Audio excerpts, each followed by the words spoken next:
پھر اپنے اوپر غور کرتے ہیں کہ قرآن ہمیں کیا کہہ رہا ہے اور ہماری زندگیاں کیسی ہیں۔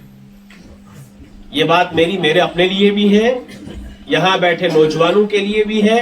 یہاں بیٹھے بزرگوں کے لیے بھی ہے، اور اگر کہیں ہماری مستورات مائیں بہنیں سن رہی ہیں تو ان کے لیے بھی ہے۔ یہ ضابطہ شریعت کا سب کے لیے ایک جیسا ہوتا ہے۔ جب ہم نے لا الہ الا اللہ پڑھ لیا، محمد الرسول اللہ کا اقرار کر لیا، تو اس کے بعد پھر جو ذمہ داریاں ہمارے اوپر عائد ہوتی ہیں اس کی روشنی میں اور اللہ کے قرآن کی اس آیت کی روشنی میں ذرا اپنی زندگیوں کا ہم جائزہ لیں، پھر اپنے اوپر غور کرتے ہیں کہ قرآن ہمیں کیا کہہ رہا ہے اور ہماری زندگیاں کیسی ہیں۔ یہ بات میرے اپنے لیے بھی ہے، یہاں بیٹھے نوجوانوں کے لیے بھی ہے، یہاں بیٹھے بزرگوں کے لیے بھی ہے، اور اگر کہیں ہماری مستورات مائیں بہنیں سن رہی ہیں تو ان کے لیے بھی ہے۔ یہ ضابطہ شریعت کا سب کے لیے ایک جیسا ہوتا ہے۔ جب ہم نے لا الہ الا اللہ پڑھ لیا، محمد الرسول اللہ کا اقرار کر لیا، تو اس کے بعد پھر جو ذمہ داریاں ہمارے اوپر عائد ہوتی ہیں اس کی روشنی میں اور اللہ کے قرآن کی اس آیت کی روشنی میں ذرا اپنی زندگیوں کا ہم جائزہ لیں۔ قرآن کریم کی 3 پارے کی آیت ہے، قل، اے نبی جی صلی اللہ علیہ وسلم آپ کہہ دیجئے، ان کنتم تحبون اللہ فاتبعونی۔ یہی بات مجھے آج آپ کو بھی اور اپنے آپ کو سمجھانی ہے۔ اگر سمجھ میں آ جائے تو زندگی کا سب سے زیادہ نفع بخش سودا آج ہم یہاں سے کر کے اٹھیں گے۔ سب سے زیادہ نفع بخش سودا آج یہاں سے کر کے اٹھیں گے اگر یہ آیت ہمیں سمجھ میں آئے، اور اس آیت کی روشنی میں پھر آقا کے کچھ فرامین، اور اس آیت کی روشنی میں بعد کے لوگوں کا عمل، ان کی زندگی، اور پھر اس کو غور کرتے ہوئے اپنے آپ کی زندگی کو دیکھیں، تو پھر سوچے اور سمجھے کہ ہم کہاں کھڑے ہیں، اور جو سابقہ لوگ گزر گئے کہ وہ کس موقع کے اوپر کہاں کھڑے تھے اور ہم کیسی زندگی گزارتے ہیں۔ ان کنتم تحبون اللہ فاتبعونی۔ اللہ تعالیٰ یہ ضابطہ اپنی نبی کی زبان سے جاری کروا رہے ہیں، یہ اصول نبی کی زبان سے اللہ جاری کروا رہے ہیں۔ کیا؟ ان کنتم تحبون اللہ۔ اندرا لوگوں سے کہہ دیجئے اگر تم اللہ سے محبت کا دعویٰ کرتے ہو، اگر تمہیں اللہ سے محبت ہے تو پھر قرآن کہتا ہے فاتبعونی، اے نبی ان لوگوں سے کہہ دیجئے کہ پھر تمہارے اوپر لازم ہے کہ تم میری یعنی نبی کریم صلی اللہ علیہ وسلم کی اتباع کرو۔ اب سوچیے ذرا، ایک طرف ایک مومن کا دعویٰ یہ ہو کہ مجھے اللہ سے محبت ہے، جیسے ہم سب کا دعویٰ ہے، اور حقیقت میں ہے بھی، کسی کی کم کسی کی زیادہ، لیکن محبت ہے۔ لیکن قرآن ہمیں کیا سمجھا رہا ہے کہ اگر تم یہ دعویٰ کرتے ہو نا کہ تمہیں اللہ سے محبت ہے، تو آقا کریم کی زبان سے یہ بات جاری کروائی گئی، تو پھر لوگوں سے یوں کہیے فاتبعونی۔ تو تم اگر اپنے دعوے میں سچا ہونا چاہتے ہو تو تمہارے لیے لازم ہے کہ میری یعنی آقا کریم کی کیا کیجیے۔ اب اس اتباع کو سمجھنا ہے۔ اگر یہ اتباع سمجھ میں آ جائے تو پھر ہماری زندگیوں کے ڈھیروں سارے مسائل جن کی وجہ سے ہم پریشان رہتے ہیں، ہمارا معاشرہ دربدر ہے، ہمارے نوجوان افراتفری کا شکار ہیں، ہماری مائیں بہنیں راستے سے بھٹکی ہوئی ہیں، یہ اتباع اگر سمجھ میں آ جائے تو زندگی سہل تر بھی ہوگی، سکون اور چین سے بھری ہوئی بھی ہوگی۔ صرف ایک چیز کے اپنانے سے، وہ ہے اتباع رسول صلی اللہ علیہ وسلم۔ میں اس کو اللہ کے نبی کے فرمان کی روشنی میں اور پھر اس سے آگے بڑھ کر کے کچھ واقعات کی روشنی میں سمجھانے کی کوشش کروں گا۔ اللہ کرے کہ میں اپنے اس مقصد میں کامیاب ہو سکوں، اس لیے کہ ہمارے دعوے تو بہت ہیں، مجھ سمیت ہم میں سے ہر ایک دعویٰ کرتا ہے، لیکن جب عملی میدان میں کچھ کرنے کی باری آتی ہے، یا عملی میدان میں کچھ ثابت کرنے کی باری آتی ہے، یا کسی موقع کے اوپر جب یہ ثابت کرنے کی نوبت آتی ہے کہ یہ متبع رسول ہے کہ نہیں ہے، اتباع رسول کا اس کے اندر جذبہ کتنا اور کیسا ہے، اس وقت اکثر اچھوں کی ہوا نکل جاتی ہے۔ کہ ممبر پر بیٹھ کر کے اتباع رسول کے دعوے کرنا، یا بیانات کے ذریعے سے متبع رسول ہونے کو پیش کرنا، اور عملی میدان میں اپنے گھر میں خوشی ہو، اپنے گھر میں ماتم ہو، تو سب کی ہوا نکل جاتی۔ بات سمجھ میں آ رہی ہے؟ بہت سمپل سی بات ہے کہ اللہ تعالیٰ تو سب کچھ جانتا ہے، اللہ کے علم میں تو سب کچھ ہے، لیکن ضابطہ اور قاعدہ یہ ہے کہ تم پرکھے جاؤ گے، معیار یہ ہے کہ تمہارے میں سے دعویٰ اسی کا مقبول ہوگا جس کے پاس اتباع رسول کی دلیل ہوگی۔ نبی علیہ السلام کی اتباع کی کیا ہوگی؟ جس کے پاس اور دلیل عملی میدان میں دی جاتی ہے، عملی میدان میں، کہ جب موقع آئے اس موقع کے اوپر ایک طرف تو یہ کہہ رہا ہے کہ مجھے اپنے رسول سے محبت ہے، اللہ سے محبت ہے، اور ایک طرف اس کے سامنے موقع ہے، مثال کے طور پر اس کے گھر میں خوشی ہے، شادی ہے، اس کے گھر میں کہیں غم کا ماحول ہے، کسی کا انتقال ہوا ہے،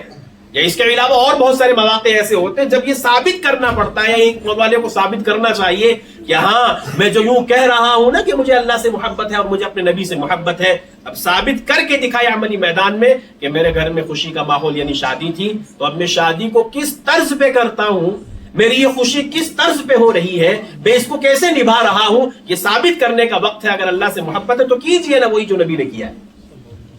بہت سمپل سی بات ہے۔ اور یاد رکھیں قرآن نے جو اصول بیان کیا ہے نا، من یطع الرسول فقد اطاع اللہ، اللہ اکبر، من یطع الرسول فقد اطاع اللہ، جس نے رسول کی اطاعت کی در حقیقت اس نے کس کی اطاعت کی؟ اللہ کی اطاعت کی۔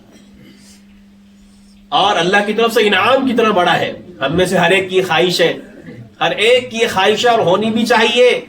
بلکہ جنون کی حد تک یہ خواہش ہم میں سے ہر ایک مومن کے اندر ہونی چاہیے کہ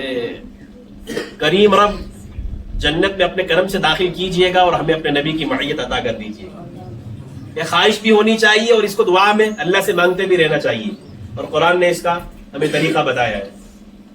قرآن نے ہمیں اس کا طریقہ بتایا ہے کہ تم اگر چاہتے ہو نا کہ تمہیں جنت میں نبی کی معیت نصیب ہو، نبی کی رفاقت تمہیں جنت میں نصیب ہو، تو تمہیں کیا کرنا پڑے گا؟ وَمَن يُطِعِ اللَّهَ وَالرَّسُولَ، جو اللہ اور اس کے رسول کی اطاعت کرے گا، فَأُولَٰئِكَ مَعَ الَّذِينَ أَنْعَمَ اللَّهُ عَلَيْهِم مِّنَ النَّبِيِّينَ وَالصِّدِّيقِينَ وَالشُّهَدَاءِ وَالصَّالِحِينَ، جو اللہ اور اس کے رسول کی اطاعت کرے گا تو ایسے لوگ جو اللہ اور اس کے رسول کی اطاعت کرنے والے ہیں، زبانی دعوے سے نہیں، زبانی دعوے سے نہیں، بلکہ عملی میدان میں، عملی میدان میں۔ میں اس کی مثال بھی آپ کے سامنے پیش کر دیتا ہوں کہ ایک عالم صاحب، اگر جیسے اللہ مجھے معاف کرے، میں اس وقت آپ کے سامنے یہی چیز سمجھا رہا ہوں، آپ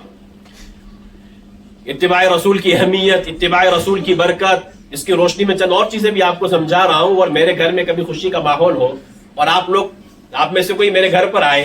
اور اس وقت آپ دیکھیں کہ قاری صاحب نے وہاں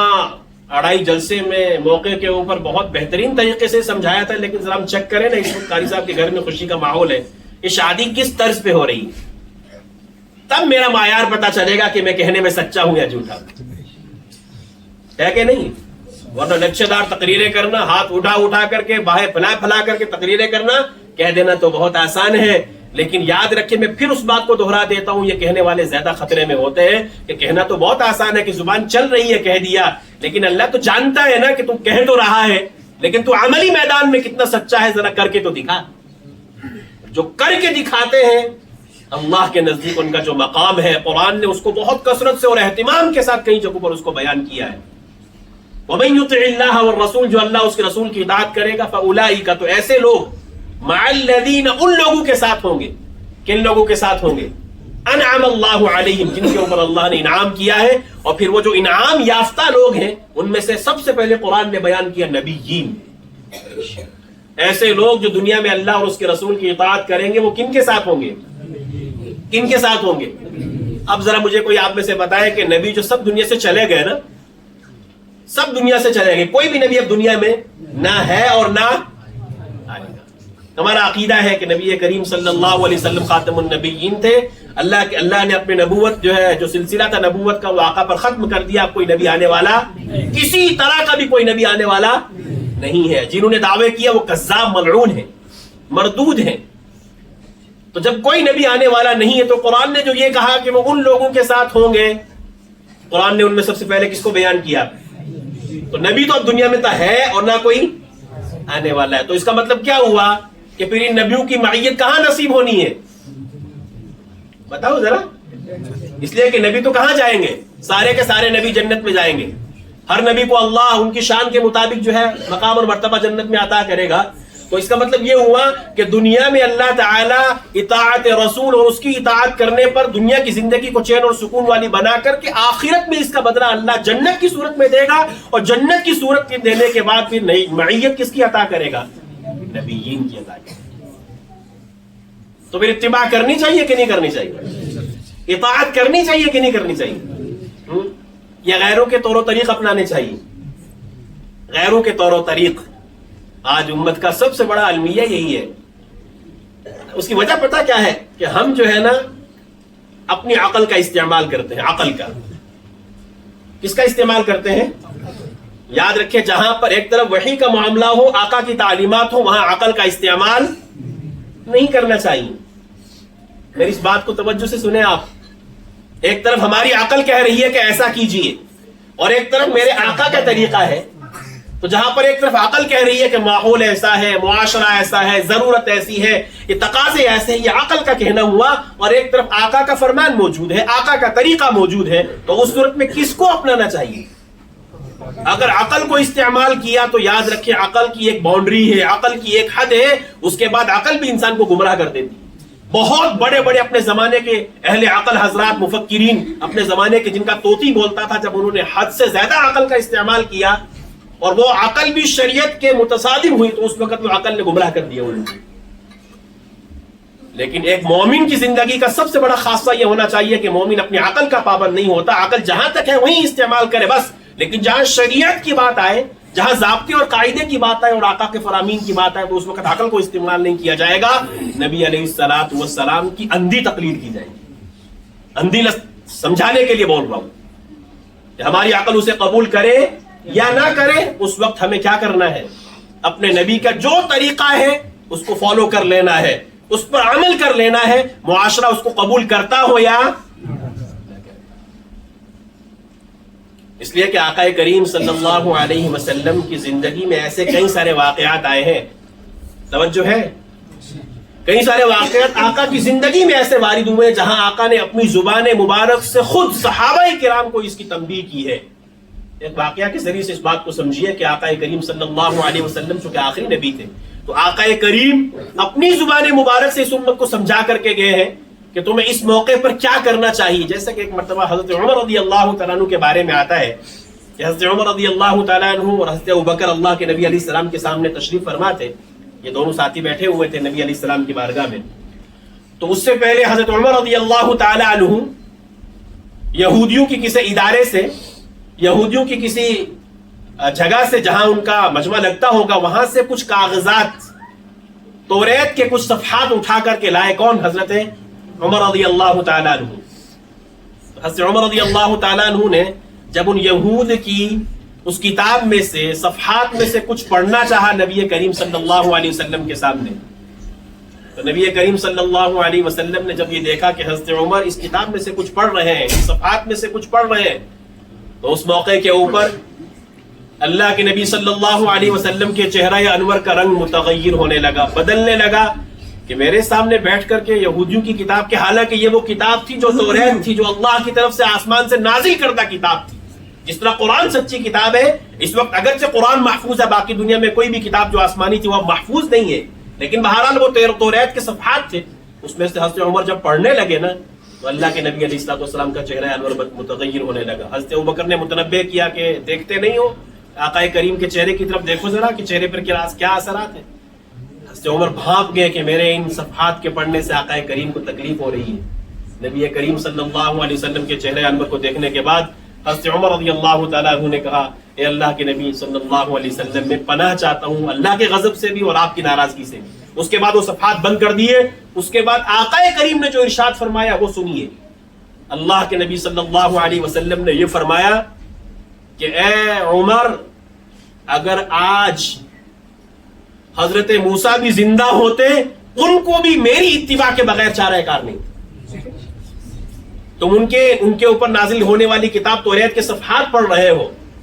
اگرچہ تمہاری نیت اس موقع پر کچھ بھی نہیں ہے، لیکن اگر حضرت موسیٰ آج زندہ ہوتے تو ان کو بھی میری اتباع کے بغیر چارہ کار نہ ہوتا. اب سوچئے ذرا، اتنے اولو العزم نبی کہ جب وہ دنیا سے چلے گئے تو ان کی شریعت منسوخ کر دی گئی.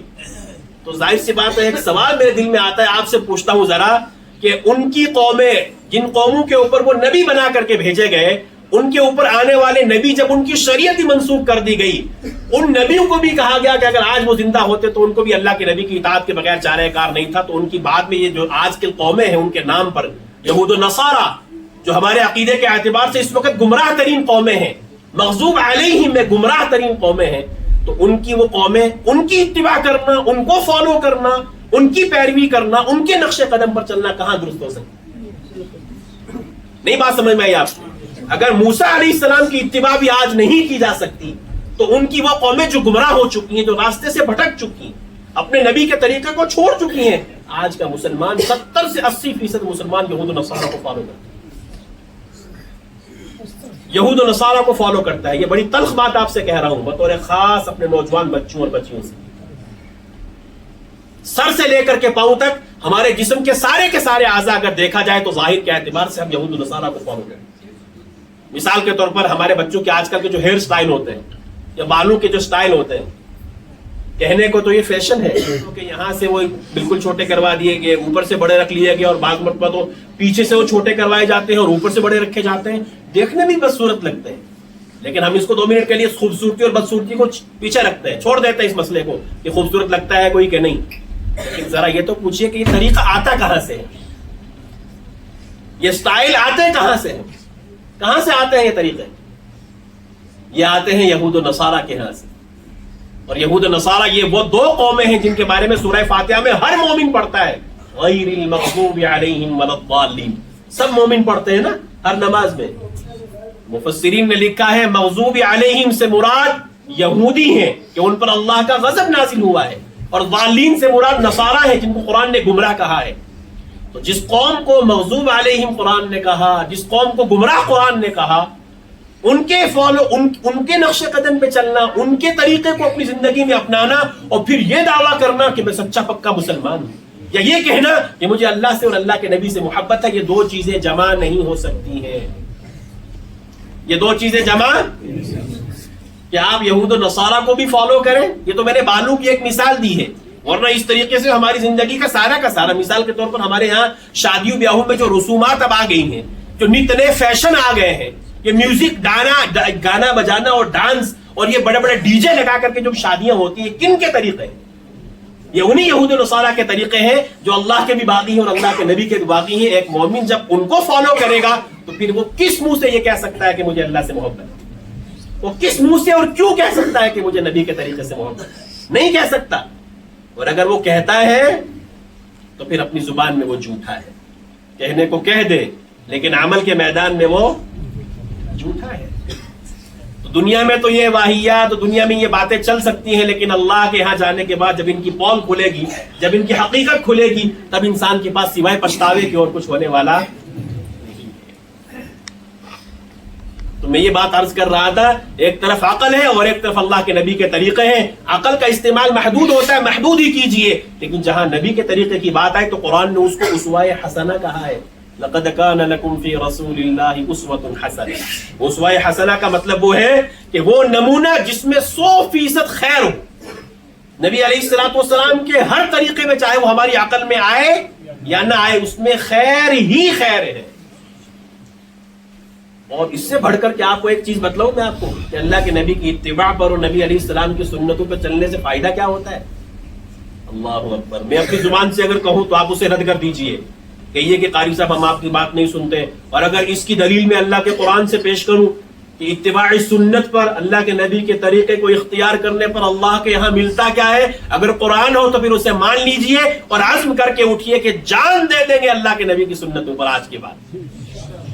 اپنے آپ کو قربان کریں گے، اللہ کے نبی کی اتباع پر مجبور کریں گے اپنے آپ کو، اپنے بچوں کو بھی، اپنی بچیوں کو بھی، اپنی ماؤں کو بھی، اپنی بہنوں کو بھی۔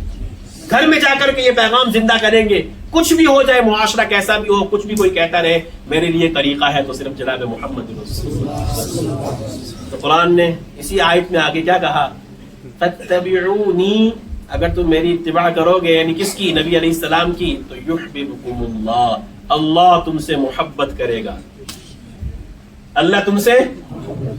کس پر؟ نبی علیہ السلام کی سنتوں کی اتباع۔ میں نے شروع میں ایک جملہ کہا تھا، اگر یاد ہو، اب اس کو سمجھاتا ہوں میں نے وہ کیوں کہا تھا، کہ ہمارے یہاں سنتوں کی اہمیت کیا ہے،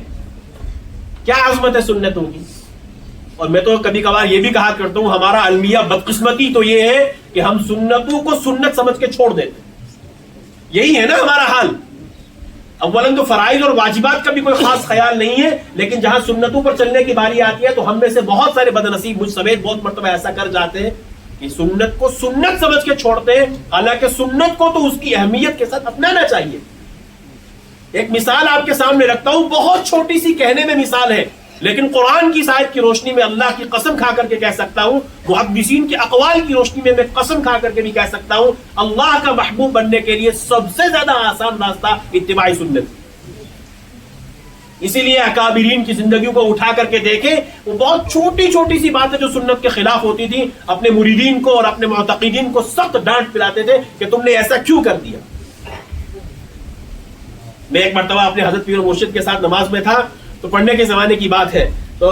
گرمی کا زمانہ تھا، میں نے تھوڑا سا خالی اپنے جو ہے نا یہ جو ہے اپنی بازو اوپر کر رکھی تھی، تھوڑا سا میرا بازو نظر آ رہا تھا۔ جہاں تک جواز کی بات ہے، اگر آپ کی بازو اوپر ہے تو جواز کی حد تک بعض فقہا نے لکھا ہے کہ نماز جائز ہے نماز میں، لیکن کچھ فقہا نے لکھا ہے کہ واجب الاعادہ ہوتی ہے نماز اگر کسی نے ننگی آستینوں کے ساتھ نماز پڑھی ہے۔ لیکن چونکہ جن کی نظر گہری سنتوں پر ہوتی ہے، جن کی نظر اتباع سنت پر ہوتی ہے اور عشق اور جنون کی حد تک سنت سے پیار کرتے ہیں، ان کا طریقہ کار ہی کچھ اور ہوتا ہے۔ تو میرے حضرت نے نماز کے فوراً بعد سلام پھیرنے کے بعد مجھے وہ سخت ڈانٹ پلائی تھی جو آج تک مجھے کانوں میں گونج رہی ہے کہ تم نے یہ اوپر کر کے نماز کیوں پڑھی ہے، حالانکہ میں نے وہ ارادے سے نہیں کیا تھا، گرمی کی وجہ سے وہ تھوڑا سا پیچھے ہو گئی۔ کہنے کو تو یہ بہت معمولی سی بات ہے، لیکن جس کے سینے میں اللہ کے نبی کی عشق ہو اور اللہ کے نبی کی سنت کا اتباع کا جذبہ ہو، اس کے لیے سنت کو چھوڑنا بہت مشکل ہوتا ہے۔ تو من تمسک بسنتی عند فساد امتی فلہ اجر مئۃ شہید، یاد رکھیے اس بات کو کہ ہم اگر اللہ کا محبوب بننا چاہتے ہیں تو نبی علیہ السلام کی چھوٹی چھوٹی سنتیں جو بظاہر کہنے میں چھوٹی ہیں، اختیار کر کے دیکھیے کہ اللہ کی محبت بھی نصیب ہوگی، اللہ کا قرب بھی نصیب ہوگا، بلکہ اللہ تمہیں اپنا محبوب بنائے گا۔ جیسے بیت الخلاء میں داخل ہوتے وقت کون سے پیر داخل کرنا چاہیے؟ بائیں پیر داخل کرنا چاہیے۔ آپ کہیں گے کہ یہ کیا تقریر ہے بھائی؟ ہمارا مزاج ہے، یہ میں آپ کو بتلا رہا ہوں۔ ہم نے اپنے آپ کو ایسا بنا لیا ہے کہ جب تک ہوا میں تقریریں نہ ہو، جب تک کہ ایک بات ادھر کی دوسری ادھر کی تیسری آسمان کی چوتھی زمین کی، اور جب تک کہ مجمع عام پر سناٹا نہ چھا جائے، اس وقت تک ہم کہتے ہیں یہ کیا تقریر ہے۔ جیسے اس وقت میں نے آپ کو مثال دی، اچھا آپ ہمیں بیت الخلاء کی سنتیں سکھانے آئے، ان سے بس اسی کام کے لیے آنا تھا، بیت الخلاء کی سنت سکھانے کے لیے۔ کاش کہ ہم عقل سلیم سے کام لیں،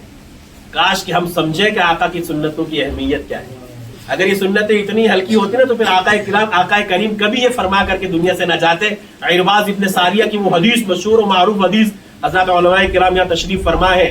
کہ جس میں عرباض ابن ساریہ فرماتے ہیں کہ اللہ کے نبی علیہ السلام نے ایک مرتبہ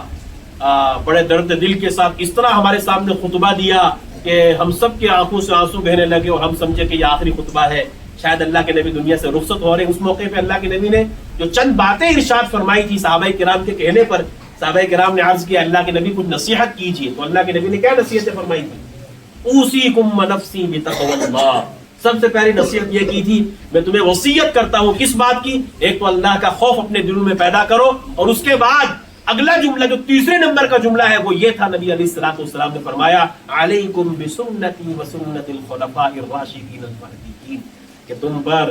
میرے بعد تم میں سے بہت سے لوگ جو زندہ رہیں گے نا، اور بہت ساری اختلافات دیکھیں گے، امت میں کثرت سے اختلاف ہوگا، لیکن تمہارے لیے اگر نمونہ اور راہ عمل کوئی راستہ ہو سکتا ہے تو میرا طریقہ ہو سکتا ہے، لہذا تم پر لازم ہے کہ میری سنت کو اپنائے رکھنا، میری سنت کو مضبوطی سے پکڑنا۔ سنتیں بظاہر بعض کہنے میں چھوٹی بھی ہوتی ہیں، ہر معاشرے کی، ہر ماحول کی، ہر جگہ کی سنتیں اللہ کے نبی نے بیان کی، طریقہ بیان کیا ہے۔ تو آپ یہ جان کر کے بیت الخلاء میں داخل ہوتے وقت اگر آپ کا ذہن میں بات نکل گئی کہ میرا بایاں پیر اندر جانا چاہیے تھا، فوراً نکل آئیے باہر، فوراً باہر نکلی اور اپنے ذہن کو سمجھائیے کہ میں نے وہ طریقہ اپنایا جو میرے نبی کا طریقہ نہیں تھا، فوراً بھی بایاں پیر رکھ کے اندر جائیے، سنت سمجھ کر کے آپ کریں گے، آپ 2 قدم اللہ سے قریب ہو جائیں گے۔ میں نہیں آپ کو اللہ سے قریب کر رہا ہوں، قرآن کہتا ہے یحببکم اللہ، اللہ تم سے محبت کرے، اتنا ہی نہیں ویغفر لکم، اللہ تمہیں معاف بھی کرے گا۔ تو کسوٹی اور معیار ہے اللہ کے نبی کی سنتوں کا اتباع، اللہ کے نبی کی سنت کا۔ جن حضرات کو اللہ کے نبی سے عشق کا دعویٰ ہے نا، ہم سب سمیت، تو وہ اپنے آپ میں بطور خاص جھانکیں اس بات کو، کہیں ایسا نہ ہو کہ عشق کا دعویٰ تو دعوے کی حد تک ہو اور عملی میدان میں ہم سب زیرو ہو۔ اور صحابہ کرام ہمارے جیسے دعوے، صحابہ کرام بازو چڑھا چڑھا کر کے دعوے نہیں کرتے تھے ہم سے بڑا کوئی عاشق رسول نہیں ہے، لیکن صحابہ کرام عملی میدان میں کر دکھاتے تھے۔ کر کے دکھاتے تھے کہ ایک طرف سارا قبیلہ، سارا خاندان، ساری دنیا ایک طرف، اور صحابہ کرام کے نزدیک اللہ کے نبی کا ایک طریقہ ایک طرف ہوتا تھا کہ تم سب کے سب ناکام ہو، ہمارے لیے ایک ہی طریقہ ہے کامیابی کا، وہ آقا کا طریقہ۔ صحابہ کرام نے اس کی عملی طور سے مثالیں پیش کر کے بتائی، اور دسیوں واقعات بلکہ سینکڑوں واقعات حدیث کی کتب میں ایسے ملتے ہیں کہ صحابہ کرام نے کس موقع پر اللہ کے نبی کی سنت کو کیسے زندگی میں لایا، ایک ایک سنتوں کے لیے وہ جان نچھاور کرتے تھے، اور ہمارے سامنے آقا کریم کے فرامین، آقا کریم کے ارشادات، آقا کریم کی سنتیں روندتی ہوئی چلی جاتی، ہم خود روندتے ہیں لیکن کبھی ماتھے پر شکن تک بھی نہیں آتا کہ ہم آقا کے طریقے کو روندتے ہیں اور پھر دعوے کرتے ہیں اللہ کے نبی سے عشق کا۔ عبداللہ ابن مسعود رضی اللہ تعالیٰ عنہ مشہور صحابی ہیں جن کو اس امت کا سب سے بڑا فقیہ کہا گیا ہے۔ میں نے بھی آپ کے سامنے حدیث پڑھی نا، علیکم بسنتی و سنت الخلفاء الراشدین المہدیین، کہ تم پر اللہ کے نبی فرماتے ہیں کہ تم پر میرے اور میرے خلفاء راشدین کا طریقہ اس کو اپنے اوپر لازم کر لو۔ میں نے حدیث سنا دی آپ کے سامنے، آپ نے سن لی، اب میرا بھی ایمان کا معیار پتا چلے گا، آپ کا بھی پتا چلے گا کہ جب موقع آئے گا سنت پہ چلنے کا، اللہ کے نبی کے فرمان کو سننے کے بعد، تب پتا چلے گا کہ سنا تھا یا سنت سننے کے بعد پھر عمل بھی کیا تھا، یہ اللہ کے سامنے جا کر کس معیار پر ہمیں کھڑا اترنا پڑے گا۔ تو میں وہ واقعہ سنا رہا تھا عبداللہ بن مسعود رضی اللہ تعالیٰ عنہ کا، بس یہ واقعہ سنا کے بعد ختم کرتا ہوں۔ عبداللہ بن مسعود رضی اللہ تعالیٰ عنہ ایک مرتبہ مسجد نبوی میں تشریف لا رہے تھے، اللہ کے نبی علیہ السلام خطبہ ارشاد فرما رہے تھے، اور کچھ صحابہ مسجد کے اندر کھڑے تھے۔ نبی اکرم صلی اللہ علیہ وسلم نے ان صحابہ کو جو ساتھی اندر کھڑے تھے ان کو کہا کہ بیٹھ جاؤ، اور یہ کہنا ان اندر کے لوگوں سے تھا، جیسے اس وقت اگر یہاں کوئی ساتھی کھڑے ہو جائے نا تو وہ عجیب بھی لگے گا اور بولنے والے کو نہ وہ پریشان کرتا ہے۔ غیر روئی طور پہ جب لوگ کھڑے ہوتے ہیں نا تو بولنے والے کو پریشانی ہوتی ہے۔ اللہ کے نبی علیہ السلام نے ان لوگوں کو متوجہ کر کے فرمایا ذرا مسجد میں بیٹھ جاؤ، کھڑے مت رہو۔ تو روایت میں آتا ہے کہ عبداللہ بن مسعود رضی اللہ تعالیٰ عنہ بھی مسجد نبوی کے باہر تھے، ابھی اندر نہیں تھے، لیکن ان کے کانوں میں بھی یہ آواز پڑ گئی کہ آقا کریم فرما رہے ہیں کہ بیٹھ جاؤ۔ تو روایت میں آتا ہے کہ عبداللہ بن مسعود وہیں بیٹھ گئے۔ نبی اکرم صلی اللہ علیہ وسلم نے عبداللہ بن مسعود سے بعد میں فرمایا عبداللہ تم وہاں راستے میں کیوں بیٹھ گئے تھے، میں نے تم سے تو نہیں کہا تھا یہ۔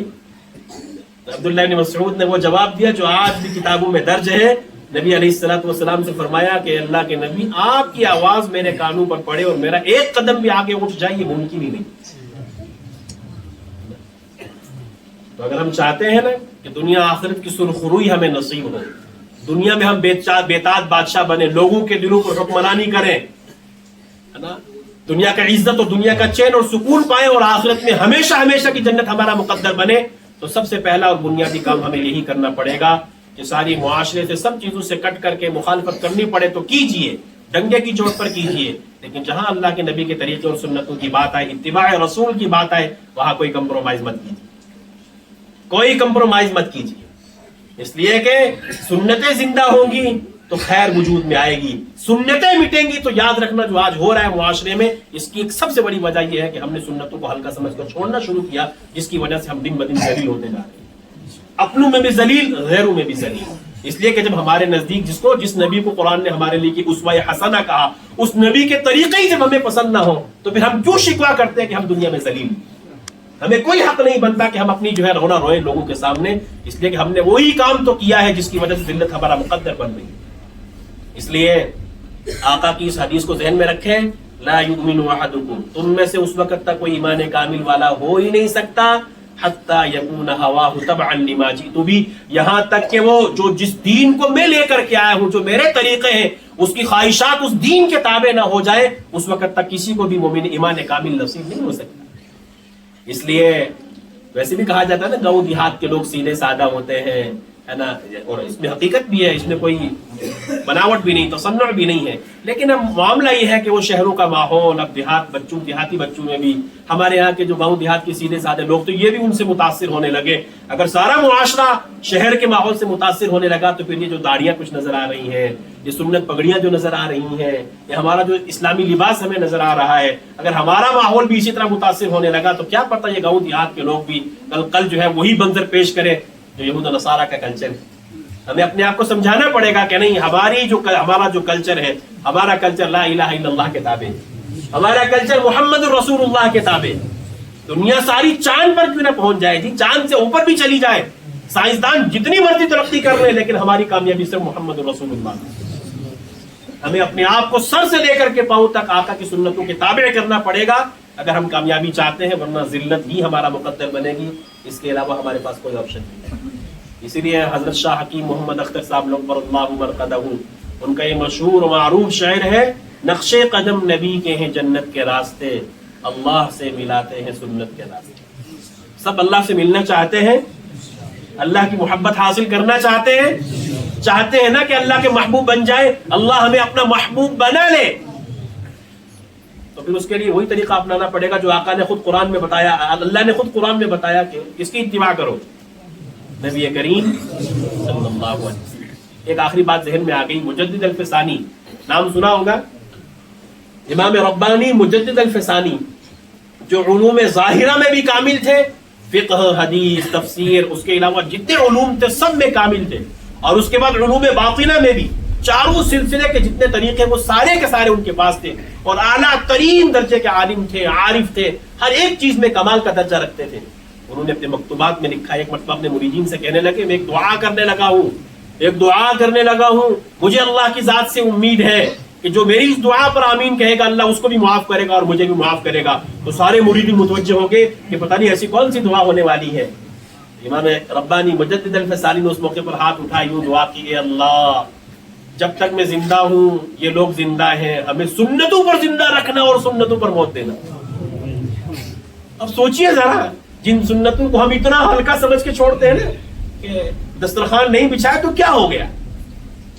بیت الخلاء میں بغیر ننگے سر داخل ہو گے تو کیا ہو گیا، مسجد میں الٹے پیر سے داخل ہو گے تو کیا ہو گیا۔ شادی بیاہ کی یہ سنتوں کو بیان کرنے کا مطلب یہ نہیں ہے کہ جو دیگر جو ہے موقع کی سنتیں وہ ہماری، میں مثال سے سمجھا رہا ہوں، یہ بظاہر چھوٹی سنتیں کہنے کے اعتبار سے، لیکن ان سب میں اللہ کی رضا چھپی ہوئی۔ تو ایک ایک سنت کو زندہ کرنے کی ٹھانی آج سے، اپنے آپ میں بھی یہ بیداری لائیے، اپنے بچوں میں بھی یہ بیداری لائیے، اپنے گھروں میں یہ بیداری لائیے کہ گھر میں داخل ہو تو سنت طریقے سے، مسجد میں جائے تو سنت طریقے سے، ہماری شادی سنت طریقے پر، ہمارے غم آئے، ہمارے گھر میں ماتم ہو تو وہ بھی سنت طریقے پہ جو نبی نے بیان کیا ہے، جو نبی نے ہمیں سکھلایا ہے، اس لیے کہ کامیابی اسی میں، اس کے علاوہ صرف اور صرف دھوکہ اور ناکامی۔ اللہ تعالی ہم سب کو جب تک زندہ رکھے، اسلام پر رکھے، شریعت و سنت پر رکھے، بدعات اور خرافات سے، رسوم اور رواج سے، ہر قسم کے فاحش سے اللہ پاک ہم سب کی، آپ سب کی، پوری امت کی حفاظت فرمائے۔ اور بہت خوشی ہوئی ماشاءاللہ اس پہلی مرتبہ اس علاقے میں آنے کے بعد، اتنا سارا مجمع اور اتنے سارے کثیر تعداد میں نوجوان، یقیناً اس کے پیچھے بڑی محنت ہے، محنت کے بنا کچھ نہیں ہوتا۔ میرے عزیز نوجوانوں، یہاں آپ جو بیٹھے ہیں نا، اس کے پیچھے بہت سارے لوگوں کی قربانیاں ہیں، بہت ساروں کی محنتیں ہیں، بہت ساروں کی سحرگاہی آہوں کا یہ نتیجہ ہے کہ آپ اس وقت یہاں بیٹھے ہیں، ورنہ بہت ساری چیزیں دکھتی نہیں ہیں، لیکن وہ پیچھے، اس کے پیچھے کہیں سے اور سے وہ ٹرانسفارم لگ رہا ہوتا ہے، جس کی وجہ سے یہ ساری بہاریں ہیں۔ تو جس کا بھی اس کے پیچھے ہاتھ ہے، جس نے بھی جیسی محنت کی ہے، ہم نہیں جانتے، اللہ سب جانتے۔ اللہ اگر وہ زندہ ہے اللہ ان کو اجر عطا فرمائے، اور اگر وہ دنیا سے چلے گئے جنہوں نے ان بہاروں کے لیے محنت کی ہے، اللہ تعالی زندوں کو جو ہے اجر عطا فرمائے، اور جو چلے گئے دنیا سے اللہ ان کی بے حساب مغفرت فرمائے۔ ہمارے حضرت مولانا شمس الدین صاحب کی اللہ پاک بال بال مغفرت فرمائے، ان کی قبر کو نور سے منور فرمائے، حد نظر قبر کو کشادہ فرمائے۔ اللہ کے یہ بہاریں اسی طرح چمکتی رہے، اللہ کرے کہ یہ مجمع اتباع سنت کے جذبے سے لبریز ہو، کہ ہمارا اوڑھنا، بچھونا، کہنا، سننا صرف اللہ کے نبی کی اتباع پر ہو، تو پھر دیکھیے زندگی میں سکون کتنا آئے گا، اپنا کر کے دیکھیے، پھر سکون اور چین ہمارا پیچھا نہیں چھوڑے گا، بلکہ قلب میں، زندگی میں سر سے پاؤں تک سکون ہی سکون ہوگا۔ اس کے لیے ایک ہی طریقہ ہے نبی کی اتباع کی، کریں گے انشاءاللہ۔ اللہ ہم سب کو عمل کی توفیق عطا فرمائے، کہنے سننے میں اگر کوئی کمی کوتاہی ہوئی اللہ اسے معاف فرمائے، اگر کوئی نفع والی بات اللہ نے اپنے کرم سے کہلوائی تو اللہ تعالیٰ اس پر عمل پیرا ہونے کی توفیق عطا فرمائے۔ ہمارے بڑے یہاں کچھ ہمارے حضرات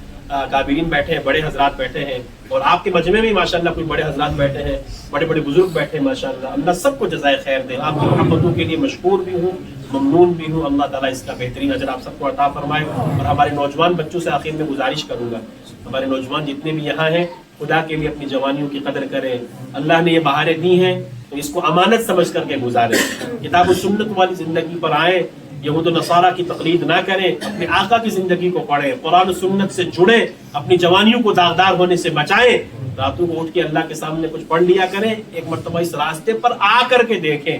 پھر پتا چلے گا کہ آج تک جو کیا وہ صرف دھوکہ تھا، زندگی تو اس کو کہتے ہیں جو اب ہم گزاریں گے۔ کریں گے سارے فیصلے انشاءاللہ. آخر دعوانا الحمدللہ رب العالمین.